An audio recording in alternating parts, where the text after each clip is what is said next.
श्री शिवाय नमस्तुभ्याम। हर हर महादेव। कैसे हैं आप सब। देखिए, हम सभी जानते हैं कि कल शुक्रवार का दिन है और कल शुक्रवार की अष्टमी तिथि पड़ रही है। शुक्रवार का दिन विशेषकर शुक्र ग्रह को मजबूत करने के लिए होता है और शुक्र ग्रह जीवन में धन, संपदा, वैभव, ऐश्वर्य, कीर्ति की प्राप्ति कराते हैं।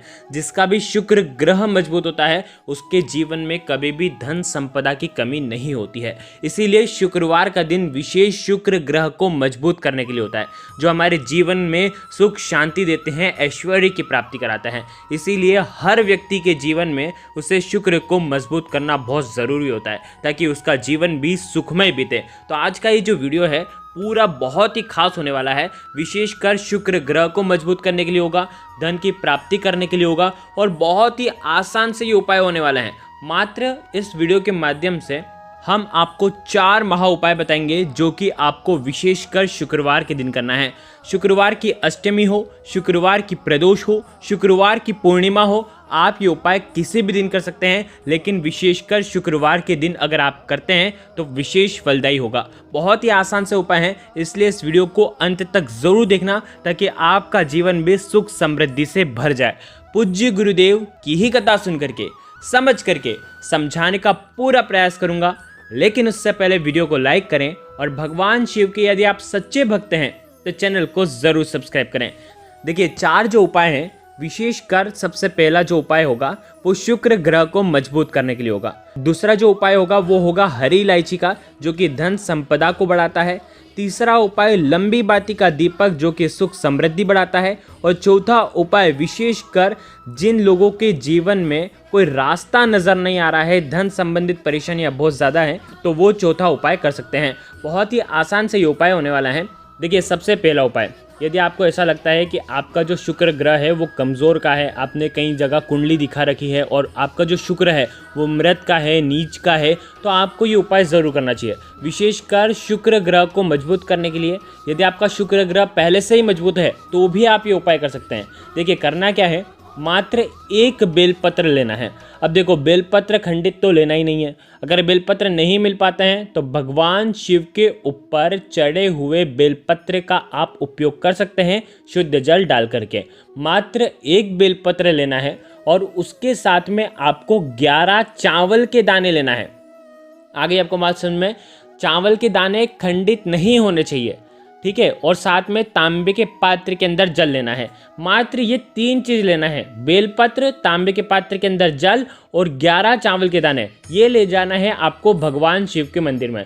अब ये जो उपाय है विशेषकर पूज्य गुरुदेव के अनुसार प्रदोष काल के समय ही आपको करना है। अब प्रदोष काल सूर्यास्त से पहले शुरू हो जाता है और सूर्यास्त के बाद तक रहता है, यानी कि ये 1.5 घंटे का जो समय है, इस समय में अगर आप ये उपाय करते हैं तो सर्वोत्तम होता है।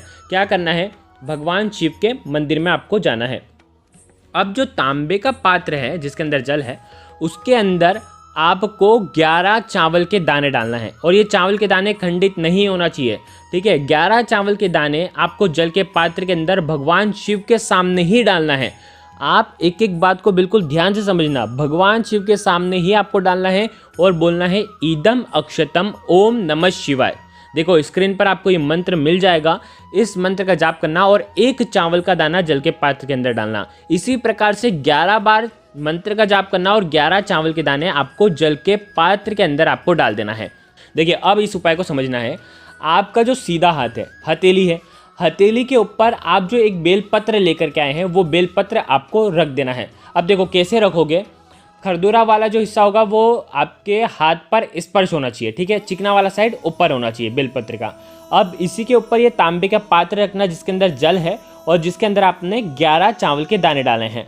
अब ये जो हाथ है, इसी हाथ से आपको, देखो नीचे बेलपत्र होना चाहिए, इसी हाथ से भगवान शिव के शिवलिंग का आपको अभिषेक करना है। श्री शिवाय नमस्तुभ्यम का जाप करते हुए, शुक्रेश्वर महादेव का स्मरण करते हुए। देखो, स्क्रीन पर आपको मिल जाएगा शुक्रेश्वर महादेव, ठीक है। जिस प्रकार से आपने ये अर्पित कर दिया, अब जो तांबे के पात्र के अंदर चावल हैं वो आप निकाल करके भगवान शिव के शिवलिंग पर आपको अर्पित कर देना है। अब ये तांबे का पात्र आपको अलग रखना है और जो नीचे आपके हथेली में जो बेलपत्र है, उस बेलपत्र को आपको माता अशोक सुंदरी वाले स्थान पर आपको चढ़ा देना है। कैसे चढ़ाएंगे, चिकना वाला जो हिस्सा होगा वो माता अशोक सुंदरी वाले स्थान पर स्पर्श होना चाहिए और जो डंडी का हिस्सा होगा वो जलाधारी की तरफ होना चाहिए। आ गई आपको बात समझ में? हाथ में रखा था तो खरदूरा वाला हिस्सा आपके हाथ पर स्पर्श हो रहा था, लेकिन आपने माता अशोक सुंदरी वाले स्थान पर रखा है तो चिकना वाला जो बेलपत्र का जो हिस्सा है वो स्पर्श होना चाहिए। तो इस प्रकार से ये उपाय करना माता अशोक सुंदरी वाले स्थान पर धन संपदा की कामना करते हुए ये सुंदर सा पहला उपाय आपको करना है जो कि आपके शुक्र ग्रह को मजबूत करता है। तो ये हो गया पहला उपाय, बहुत ही आसान सा उपाय है धन संबंधित परेशानियों को दूर करने के लिए। अब दूसरा उपाय, आपको क्या करना है, मात्र एक हरी इलायची लेना है और एक स्टील के पात्र के अंदर 2 चम्मच कच्चा दूध डालना और शुद्ध जल मिला देना और साथ में आपको तांबे के पात्र के अंदर जल लेना है।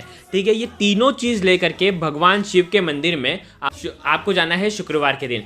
देखिए, शुक्रवार का दिन होता है देवी को समर्पित और हरी इलायची जो है माता लक्ष्मी को बहुत प्रिय है और हरी इलायची धन को खींचने का काम करती है। तो आपको क्या करना है, ये एक हरी इलायची, आपको साबुत हरी इलायची ये आपको भगवान शिव के शिवलिंग पर आपको अर्पित कर देना है। आप जैसे ही अर्पित करेंगे उसके बाद इसी हरी इलायची के ऊपर 1 लोटा कच्चा दूध जो आप लेकर के आए हैं, कच्चा दूध और जल, ध्यान रखना 2 चम्मच कच्चा दूध मिलाना चाहिए, उसके ऊपर पूरा जल भर देना चाहिए और वो आपको हरी इलायची के ऊपर अर्पित कर देना है श्री शिवाय नमस्तुभ्यम का जाप करते हुए। जैसे ही हरी इलायची के ऊपर कच्चा दूध अर्पित होता है और कच्चा दूध भगवान शिव के शिवलिंग पर स्पर्श होता है, वैसे ही आपके जीवन की धन संबंधित परेशानियां दूर होना शुरू हो जाती है। तो ये भी शुभ तिथि पर अगर आप करते हैं तो सर्वोत्तम होता है। अंत में 1 लोटा जल भगवान शिव के शिवलिंग पर आपको अर्पित कर देना है। ध्यान रखना, हरी इलायची आपके जीवन में धन संपदा ही बढ़ाती है यदि आप भगवान शिव के शिवलिंग पर अर्पित करते हैं। तो ये दूसरा उपाय भी आप कल कर सकते हैं शुक्रवार के दिन। देखिए, तीसरा उपाय आपको करना है, आपको क्या करना है, एक दीपक तैयार करना है। दीपक आप आटे का भी ले सकते हैं या तो आप माटी का दीपक भी ले सकते हैं। लंबी बाती का प्रयोग करना है, लाल रंग की बाती आपको उसके अंदर लगाना है, शुद्ध घी उसके अंदर भरना है और ये दीपक, लंबी बाती का ये दीपक आपको बेलपत्र के पेड़ के नीचे आपको अर्पित करके आ जाना है। मुख जो होगा वो उत्तर दिशा की तरफ होना चाहिए। इस प्रकार से ये दीपक लगाने से घर के क्लेश दूर होते हैं, सुख समृद्धि बढ़ती है, वैभव बढ़ता है। तो इस प्रकार से ये तीसरा उपाय आप कर सकते हैं। ये उपाय भी विशेष तिथियों पर करते हैं तो लाभकारी होता है। पूर्णिमा पर कर लें, प्रदोष पर कर लें, अष्टमी तिथि पर कर लें या किसी अन्य बड़ी तिथि पर आप कर सकते हैं। अब चौथा उपाय, देखिए चौथा उपाय है धन संपदा की कामना करते हुए आप ये उपाय कर सकते हैं। मात्र एक कमल गट्टा लेना है। देखिए, कमल गट्टा यदि आपके पास नहीं है तो पूजन सामग्री वाली दुकान पर आसानी से मिल जाता है। कमल गट्टा आपको 1 रुपये या 2 रुपये में आपको कमल गट्टा मिल जाएगा। मात्र एक कमल गट्टा आपको लेना है। ये कमल गट्टा बहुत ही खास होता है क्योंकि कमल गट्टा जो है भगवान शिव के ऊपर अर्पित करने से धन संपदा की प्राप्ति होती है। क्या करना है, तांबे के पात्र के अंदर जल लेना है, एक कमल गट्टा लेना है और आपको भगवान शिव के मंदिर में जाना है। शुक्रवार के दिन सुबह से लेकर के रात्रि तक जब आपकी इच्छा हो तब आप ये उपाय कर सकते हैं। आपको क्या करना है, भगवान शिव के सामने ही कमल गट्टा जल के पात्र के अंदर डालना है और वापस से कमल गट्टा आपको निकाल लेना है और उसके बाद ये कमल गट्टे मिश्रित ये जो जल है ये आपको भगवान शिव के शिवलिंग पर अर्पित कर देना है श्री शिवाय नमस्तुभ्यम का जाप करते हुए। जैसे ही कमल गट्टा मिश्रित जल आप भगवान शिव के शिवलिंग पर अर्पित करते हैं वैसे ही धन संबंधित परेशानियां दूर होती हैं, आपके जीवन में धन के स्तोत्र खुलते हैं। तो ये उपाय भी आप कर सकते हैं और अंत में जो कमल गट्टा आपने निकाला था वो आपको भगवान शिव के शिवलिंग पर आपको अर्पित कर देना है। तो ये उपाय भी आप कल शुक्रवार के दिन कर सकते हैं। तो देखिए, आज के इस वीडियो में हमने आपको 4 महा उपाय बताए हैं। चारों उपाय बहुत ही खास हैं। जो उपाय आपको लगता है आप कर सकते हैं। अगर आपको कुछ भी चीज़ समझ में ना आए तो कमेंट में पूछ लेना, गलती नहीं करना है। श्री शिवाय नमस्तुभ्यम। हर हर महादेव।